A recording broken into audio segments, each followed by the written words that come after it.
Bendito Dios, Señor, gracias porque al presentar nuestra causa estamos diciendo: dependo de usted. Le pido que tome control de todas aquellas cosas que nosotros no podemos controlar, Señor. Y vengo en oración creyendo y declarando, Dios, que usted habla a nuestra vida a través de esta palabra, Dios. Bendito seas, Dios. Gracias. Gracias por quienes están conectados, quienes están ahorita escuchando este podcast, quienes están en tu iglesia, Señor. Gracias. En el nombre de Jesús. Amén y amén. Gloria al Señor. Bendito Dios. Bendito Dios. Bendito Dios. Buenos días. Que Dios le bendiga. Fíjese de que un día de esos estaba viendo en Instagram una persona que estaba invitando a un seminario de autoridad espiritual, lo cual no tiene nada de malo, pero estaba diciendo que iba a recibir un diplomado y que etcétera, enseñanza. Eso yo le llamo discipulado. Me llamó la atención porque lo que vi en las tomas fue lo que parecería un perfil bien interesante alrededor de cómo controlar lo material por lo espiritual.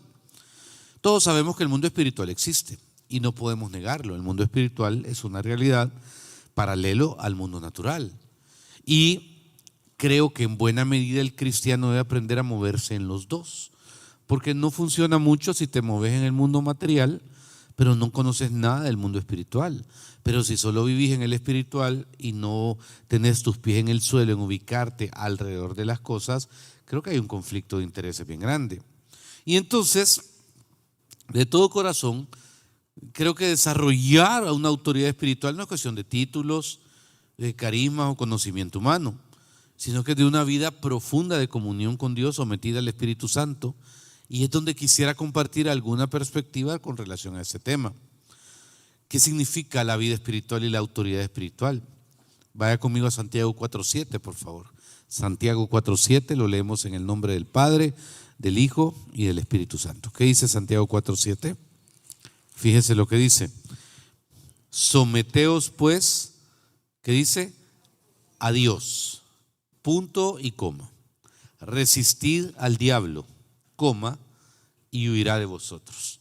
De entrada, me está definiendo dos mundos. Pero el primer principio alrededor de lo que es una autoridad espiritual es el sometimiento total a Dios. Porque de nada sirve entender que la autoridad espiritual no comienza ni se desarrolla sino a través de la obediencia y la sumisión a Dios. El primer paso cuando venimos a Cristo es que en algún momento debemos, por vividos que seamos, por experiencias que tengamos, por cómo llevamos nuestra vida, ¿okay? Y entre más conocimiento tenemos, pudiera ser más difícil. Sin embargo, espiritualmente es donde aquí hay un juego de intereses. ¿Por qué? Porque el individuo, le doy un ejemplo, pensemos en alguien, una vida familiar complicada, un montón de conflictos personales, crisis existenciales, complejos, traumas o lo que usted quiera. Pero de repente viene a Cristo. La idea de tu fe cristiana es que comences a superar absolutamente todas esas debilidades en tu personalidad a través de Cristo. Cuando, por ejemplo, dice el texto: todo lo puedo en Cristo que me fortalece, ¿okay? Y cuando de repente encontramos que todo ese sometimiento a Dios de alguna manera va a generar una manera de interpretar las cosas de manera distinta. 2, dice resistir al diablo. Hoy iglesias donde ya no se predica alrededor de esto, por temor a que la gente se vaya, por temor a que las cosas o sea, lo que fuera. Pero resistir al diablo quiere decir tomar decisiones de no seguirle dando vuelta a cosas que alrededor de mi vida no me suman. Punto. Platicaba con alguien un día de estos y me decía: mire, pastor, fíjese que yo tengo la enfermedad del alcoholismo. ¿Okay? A mí no me asusta nada. Entonces, yo estoy claro que el alcoholismo es una enfermedad, no es un vicio. Y entonces, yo le digo, hay métodos, hay modelos que a uno le permiten poder quebrar esa enfermedad como cualquier otra. Y entonces, cuando digo resistir al diablo, es decir, hasta aquí.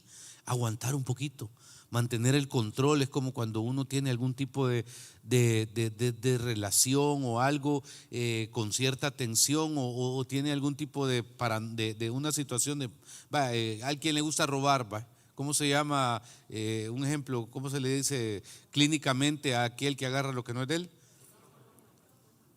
Cleptómano, ok.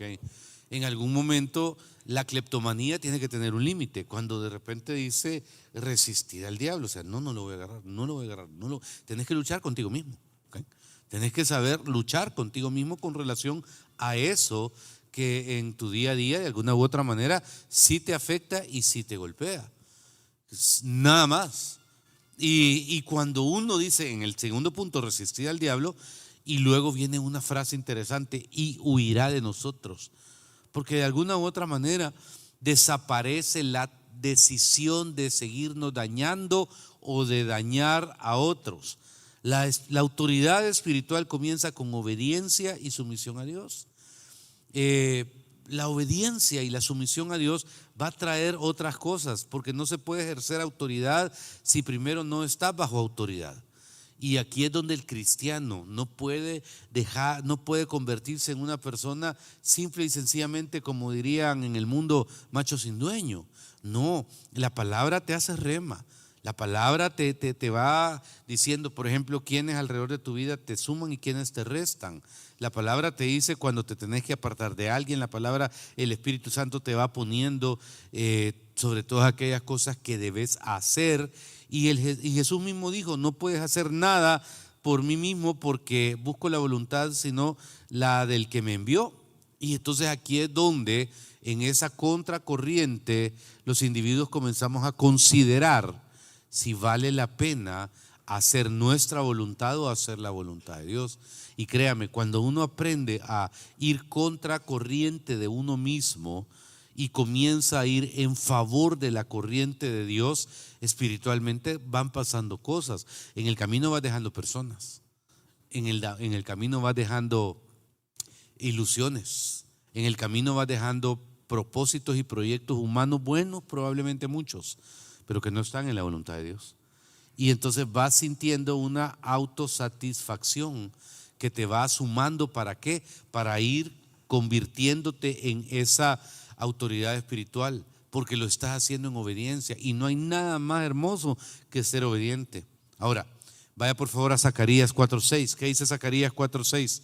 No por fuerza ni por poder, sino por mi espíritu, ha dicho Jehová de los ejércitos. Aquí me implica dos cosas: que no es por fuerza ni por poder, y se refiere en primer lugar a la fuerza humana, ¿okay? Porque quiero serle honesto, cuando su servidor ha forzado que las cosas pasen, la desilusión al final termina siendo bien grande. O sea, uno tiene que entender que hay cosas que Dios ya dijo no, y como Él ya dijo no, y uno insiste, y no, es que hay que hacerlo, no, es que hay que ir, no, es que hay que continuar, y de repente no, en mi fuerza lo puedo lograr. Y aquí se va generando una actitud en la vida de que vas a vivir triunfando con T minúscula, pero son triunfos con sabor a derrota. Son triunfos donde sentís que no es. Y entonces, como no es en fuerza, sino ni en poder, y me refiero a un poder humano, que cuando yo conozco personas que están en poder humano y quieren que a tubo así sucedan las cosas porque tienen la capacidad de que las cosas se hagan, siempre, no digo casi siempre, póngale atención, siempre he visto que los resultados son horribles. Los resultados y las consecuencias a largo plazo, porque hicieron primeramente delante de ellos la intención de lograr sus cosas y no le dejaron a Dios el espacio.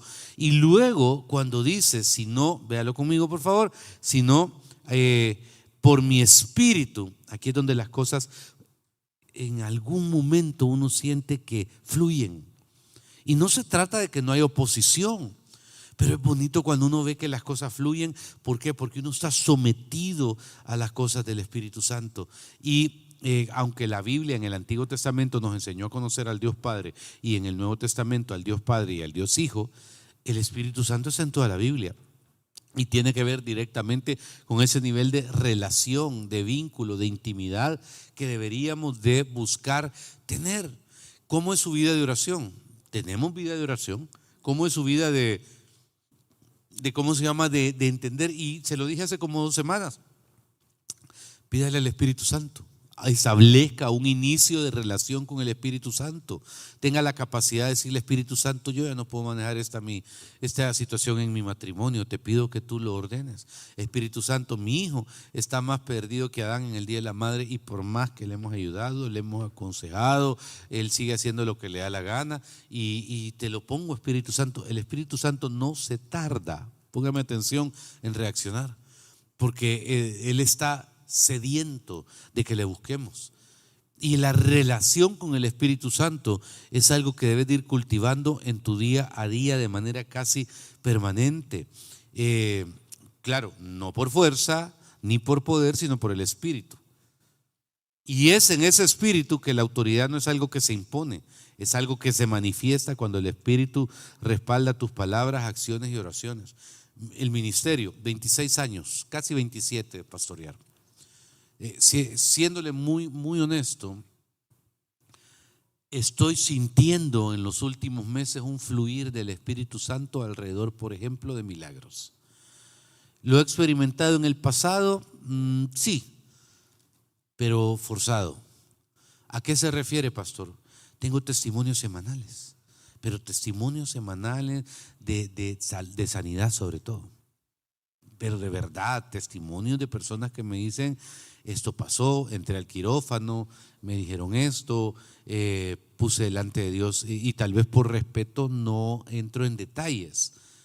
Y no me gustaría pasar aquí a las personas al frente, pues, si ellos no están dispuestos.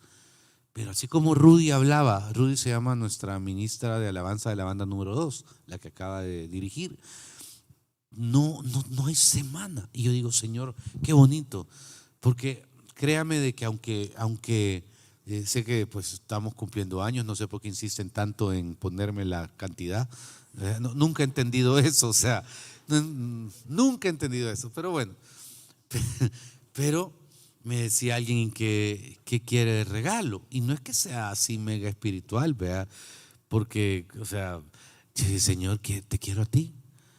Y créame, no me estoy jactando mal, o sea, porque es igual, un carro, claro que lo quisiera, pues poder pagar todas las tarjetas de crédito, Credicomer, ¿quién no quisiera pagar de un solo todas esas cosas? ¿Me entiende? Un viaje, por supuesto, no está hablando con una persona que le gusta lo bueno, y espero que me respete eso. Pero de repente le dije: te quiero a ti. Te quiero a ti porque dice la palabra, y como dice esa alabanza: si te tengo a ti, lo tengo todo. Y entonces en este punto es donde estoy experimentando en este año unas cosas que yo no había visto en el pasado. Hermano, el poder orar por una persona y verla sanar, pero no sanidades de aquella saltó el cojo, ¿me entiendes? Sino que de verdad sanidades misteriosas, extrañas, cosas insólitas espiritualmente. ¿Y a qué se debe ese efecto? Primero, creo de todo corazón que su querido pastor se ha vuelto menos golillero. ¿Ok? Dígame una palabra más fina para referirse a golillero. Peleonero. Gracias. Se ha vuelto más prudente. ¿Ok? Explota menos. Calla más, espera en el Señor. Mi hijo tiene su carro y no tiene pito. Ya se lo mandé a poner. Qué horrible tener un carro sin pito. ¿Y a qué hora uno se desahoga, don Beto? Sí, o sea, no le hallo sentido, que ya se siente sueco, que allá nadie pita. Y de repente pues me lo dejó el carro una semana, y el primer estrés, qué bonito se siente no pitar, dije yo, porque realmente el tráfico no va a pasar más rápido porque uno pite, ¿correcto? Sí, entonces, pero dije, tiene una tranquilidad que yo no tengo. Son detalles sencillos, tonteras si uno quiere, pero en algún momento le ayudan a controlarse. Le enseñan que hay una manera distinta de llevar la vida, y el Espíritu Santo, hermano, vuelvo al punto, no es por poder, no es por fuerza, sino por su Santo Espíritu. Ahora, sí es importante, no descuide su vida de oración. Pero pastor, mire, si usted supiera el día tan atribulado que tengo, si es que yo salgo en la mañana y regreso hasta bien noche, no descuide su vida de oración. Porque ningún cristiano sienta que tiene a Dios aquí o que lo tiene allá, no puede descuidar su vida de oración. Su vida de oración es importante a la hora de poder desarrollar principios de vida, de pláticas y conversaciones con Dios, y su sensibilidad a la voz de Dios y caminar en el Espíritu. ¿Cómo se desarrolla la sensibilidad a la voz de Dios? Vida de oración. Hay un sorbetero, un señor ya de edad, que lo conozco, por ejemplo, desde que las niñas iban a kinder.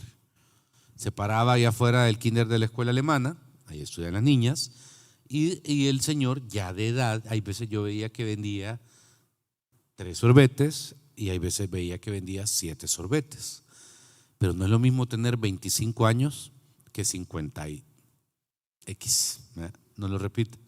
Y un día el Señor me dio un mandato. Diga en voz alta mandato. Diga en voz alta mandato. Va. Siempre que lo veas, aunque no le compré sorbete, le vas a entregar $5. Póngale atención.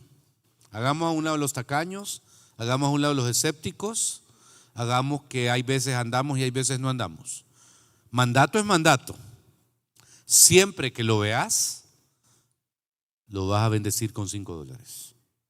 Por eso le dije, cuando vi este seminario de autoridad espiritual, me parece bonito, pero en el fondo yo quiero que usted aterrice la autoridad espiritual a la vida diaria. Y entonces, hay veces, hermano, por algún motivo, voy al súper y el Señor va caminando, subiendo a las 11 de la mañana o a las 2 de la tarde, se acuesta con su carretón, un carretón azul. Un señor ya de edad, seco, que anda en gorrito, que se mueve ahí por el Casino Colonial. Y el mandato es ley. Y entonces él ya me ve, le pito y le digo, mire, aquí por mandato le entrego esto. Gracias. ¿Va a querer un sorbete? No, muchas gracias. Le digo, no hay problema. Y tengo varios años de hacer eso. No es que me aparezca todos los días, que quede claro.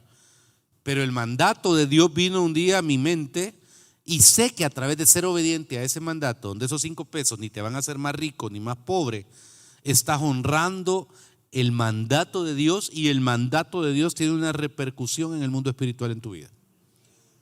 Ejemplos más prácticos no les puedo dar, pero creo que aquí es donde el cristiano tiene que dejar de resistirse a la voluntad de Dios o al plan de Dios en su vida, porque aquí es donde, mi querida iglesia, la autoridad espiritual se cultiva en aquellas cosas que Dios nos ha mandado a hacer y que las hacemos de manera consciente y obediente. Ahora, el conocimiento y la aplicación de la palabra es clave, porque no puede haber gente con autoridad espiritual que va por una carretera y su vida va por otra. Vaya por favor conmigo a Mateo 7:29. Porque dice, porque hablaba como quien tiene autoridad y no como los escribas. Fíjese qué comparativo más terrible. Póngalo por favor. Texto, no expresión, hermano. Vamos a esperar. Gracias. Porque les enseñaba como quien tiene autoridad y no como los escribas. Aquí se vuelve bien complicado, porque me está diciendo que los escribas no tienen autoridad. Y es bien interesante. Tienen conocimiento. Y uno no puede vivirse llenando en su mente de conocimiento, porque si solo te llenas de conocimiento, estimado, tenés un problema espiritualmente. Perdiste la sensibilidad. Estaba en Israel en una ocasión, ya lo he contado, y me llama Israel. El Shabbat comienza el viernes con la aparición de la primera estrella. Si a las 3 de la tarde aparece la primera estrella, a esa hora comienza Shabbat, y termina sábado con la aparición de la primera estrella. Y de repente es interesante, porque sobre todo en lugares muy religiosos no pasa nada. El elevador, bueno, con Don Beto hemos estado allá, y el elevador queda desde las 3 de la tarde conectado de manera, y es horrible. Por eso yo siempre pido que me dejen en pisos bajos, porque en Shabbat, si el edificio tiene 10 pisos, automáticamente el elevador va piso 1, piso 2, piso 3, piso 4, piso 5, piso 6, porque queda directo, porque es pecado hasta apretar el botón, y de repente si uno olvidó algo ahí arriba, tiene que echarse los 10 pisos uno por uno. Entonces, pero me acuerdo de que en una ocasión, saliendo del hotel, voy encontrando una ambulancia, curiosamente con judíos. Y le digo en inglés, mira, le digo a los que estaban esperando, los paramédicos, pero no es Shabbat, ¿cómo hacen? Porque normalmente los taxis, los servicios, etcétera, los atienden personas que no son judías para no transgredir la ley. Pero los que entraron con las ambulancias y todo eran judíos. Y le digo yo, pero ¿cómo lo manejan en Shabbat? Y me dio una frase que a mí me dejó me dejó directo. Es que la ley no está los preceptos no están sobre la humanidad, me dijo. Guau, dije yo. ¿Cómo así? Los preceptos de la ley no están sobre la humanidad. No te puedo atender. ¿Por qué? Porque estoy en Shabbat. Eso no es cierto. Me acordé de la parábola del que dejaron tirado, ¿cómo se llamaba?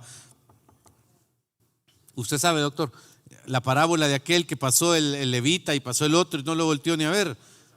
El buen samaritano, correcto. Entonces aquí es donde es súper importante entender de que, hermano, hablaba como quien tiene autoridad y no como los escribas. El comparativo, vuelvo a poner el texto, es bien duro, porque me está diciendo que hay gente que está llena de conocimiento, pero no tiene autoridad. Y estamos en un tiempo donde parece que lo que nos impresiona es el conocimiento. ¿Es malo el conocimiento? No. Pero la autoridad, mire, estoy leyendo un librazo, se llama Roma soy yo. Es una novela sobre Julio César. Roma soy yo, se la recomiendo a cualquiera. Es así de gruesa, no importa. Tarde o temprano la va a leer. Pero de repente usted encuentra que en el hombre, en la humanidad de Julio César, tenía una autoridad y un discernimiento sobre muchas cosas. Y eso es lo que hacía que lo respetaran alrededor de todo lo que Roma representaba hacia él. Roma soy yo, ¿okay? Pero no era por una imposición, no, en absoluto. Sobre este principio de quién es usted, quién soy yo. El pastor de la iglesia que muere soy yo. Y es, porque a ley aquí el pastor soy yo y el que no le parece que se vaya. No. Huya de lugares donde la figura humana se impone. Huya de lugares donde la figura humana se manifiesta como absoluta. Porque espiritualmente hablando, hermano, eso refleja la poca autoridad espiritual que una persona tiene. Porque ya vamos a hablar de los frutos del Espíritu. Porque si usted va conmigo al Gálatas 5:22, ¿qué dice Gálatas 5:22? Póngalo por favor en las pantallas. Lo voy a buscar por aquí también. Gálatas 5:22. Vea qué interesante. ¿Lo tiene? Ok. Mas el fruto del Espíritu es amor, gozo, paz, paciencia, benignidad, bondad, fe, mansedumbre, templanza. Y contra tales cosas no hay ley. Desglosémonos algunos. Amor. La gente piensa que el amor es un sentimiento romántico. El romanticismo es un invento del siglo XVII. Como tal, no existía antes.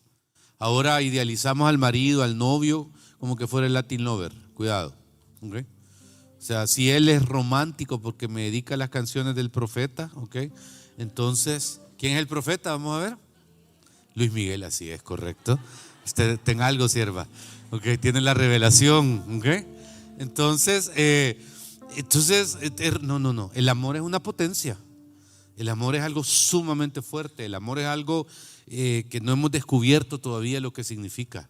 Dios es amor, dice, y Dios no es un sentimiento romántico. O sea, Dios es otra cosa, es fuerza. Pero dice ahí, mire, más el fruto del Espíritu, le hablo de la autoridad espiritual, ¿okay? Es amor. Pero hay una palabra que a mí me encanta, gozo. Porque toda la vida está hecha para que uno sea infeliz. Digo, nacé llorando, ¿va? Solo con eso te puedo decir de que tu vida, ¿cuál es mi punto? Y aquí es donde tu relación con Dios tiene que ser absoluta, donde nada te quite el gozo de tu salvación en primer lugar. Si esto es pasajero, señores. O sea, honestamente, si la eternidad existe y 100 años de vida es un segundo, entonces créeme de que este es un tiempo de formación para esa eternidad. Pero ¿por qué te vas a amargar? He estado en velas donde hay que estar de 6 a 8 con una familia del difunto, 8 a 10 con la otra familia del difunto porque no se pueden ni ver, y 10 a 12 con la otra familia del difunto porque no se pueden ni ver. Y entonces de repente uno dice, ¿en serio? Es que son hermanos de la misma Señor, el mismo Señor que estamos despidiendo. ¿En serio? No. Hace como 3 años me tocó eso, de que de repente había horarios, porque una hermana no se hablaba con la otra hermana, porque el otro hermano iba a venir de Estados Unidos y no lo soportaba. Y de repente uno dice, hey, eso es verdad. ¿Será posible que no nos... O sea, mira, Felipe, la grandeza tuya está en perdonar. Y eso no te hace ni más aguado, ni más... No, te hace grande, gigante. Perdonar es lo más liberador que hay. Porque espiritualmente dice que el fruto del Espíritu es amor, es gozo, es paz, es paciencia, es benignidad. ¿Quién dice que ser bueno es de tontos? En absoluto. Dan ganas hay veces de ser malo y ser fregado. Pero eso no significa que eso sea el fruto del Espíritu. Y entonces, ¿qué voy a hacer? Seguir los frutos del Espíritu. Porque ahí dice que bondad, es fe, es mansedumbre, es templanza. Y quizá vamos a hacer una prédica de cada uno. Y aquí es donde se va reflejando el carácter transformador del individuo.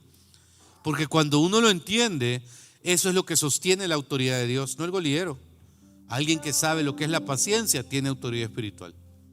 Alguien que sostiene lo que es el gozo tiene autoridad espiritual. Alguien que sostiene lo que es la templanza tiene autoridad espiritual.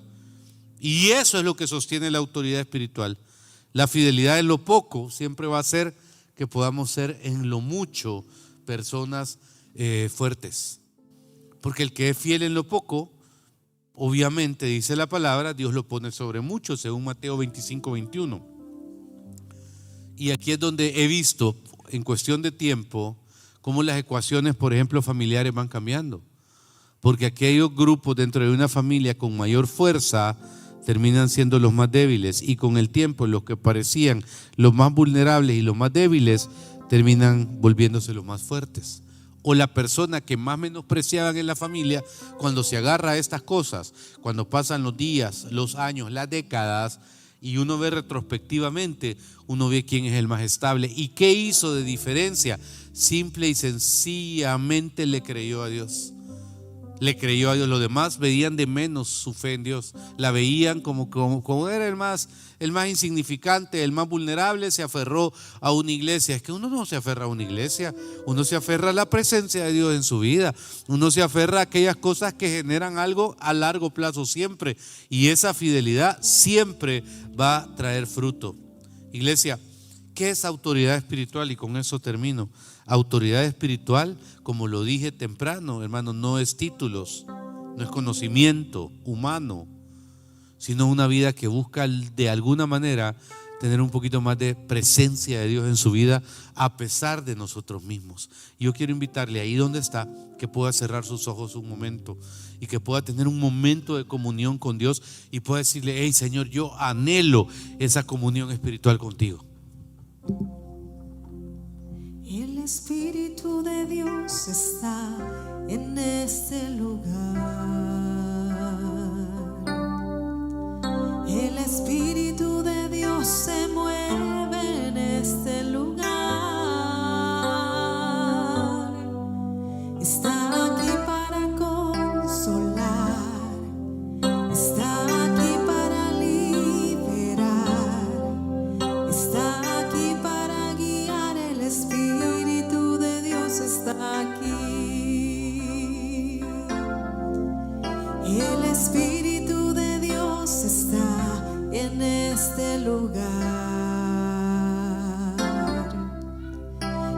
Espíritu de Dios se mueve en este lugar.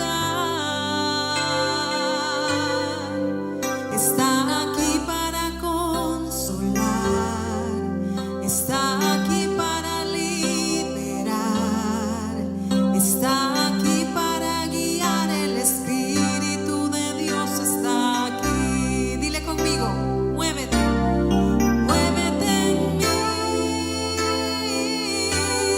muévete en mí. Toca mi mente, mi corazón, llena mi vida de tu amor.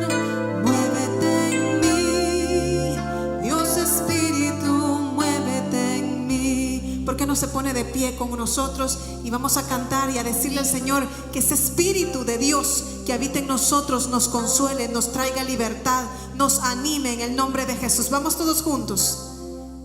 El Espíritu de Dios está en este lugar. El Espíritu de Dios se mueve en este lugar. Está aquí para consolar, está aquí para liberar, está aquí para guiar. El Espíritu de Dios está aquí. Dile, muévete, Señor, muévete en mí, muévete en mí. Toca mi mente y mi corazón, llena mi vida de tu amor. Muévete en mí, Dios Espíritu, muévete en mí. Oh, muévete en mí, Señor, muévete en mí. Toca mi mente y mi corazón, llena mi vida de tu amor. Muévete en mí, Gloria a Dios Dios. Espíritu, Fíjese lo que está muévete cantando. en mí. Ya pensó lo que está cantando. Dice, muévete en mí, llena mi mente y mi corazón. Es una declaración contundente y absoluta. Quiero invitarle a que la pueda decir de nuevo. Como dice, Dios Espíritu, muévete en mí. Sí, Señor, lo cantamos. Muévete en mí, oh, muévete en mí. Toca mi mente y mi corazón, llena mi vida de tu amor. Muévete en mí, Dios Espíritu, muévete en mí. Padre, gracias por esta mañana en tu casa. Gracias, Dios, por el privilegio que nos das de enseñar sobre autoridad espiritual. Y quiero pedirle un trabajo, así como le dije la semana pasada. Si usted le viene la palabra a Dios, dígale: Señor, quiero tu presencia. Ahora, toda esta semana, haga una oración. Señor, dame autoridad espiritual. Dame autoridad espiritual. Te pido autoridad espiritual para llamar a aquellas cosas que son como que no fueran, para tener fe suficiente para poder sobrellevar la oposición y tanta situación. Señor, te clamo por autoridad espiritual en mi vida, en el nombre de Jesús. Gracias, Dios. Gracias, Dios, por cada persona aquí, Señor. Yo te pido que la revistas de autoridad espiritual. Bendito seas, Ebenezer, puedo decir en esta hora. Y si hubiera alguien sin Cristo que nunca le ha recibido, ahí donde está pueda decirle: Señor, yo te acepto en mi corazón. Te pido vivir en tus planes y tus propósitos. Reconozco la cruz como el lugar donde alcanzo perdón de pecado, salvación y vida eterna. Entra en mi corazón y dame esa salvación preciosa, perfecta y por fe. Gracias, Señor, en el nombre de Jesús.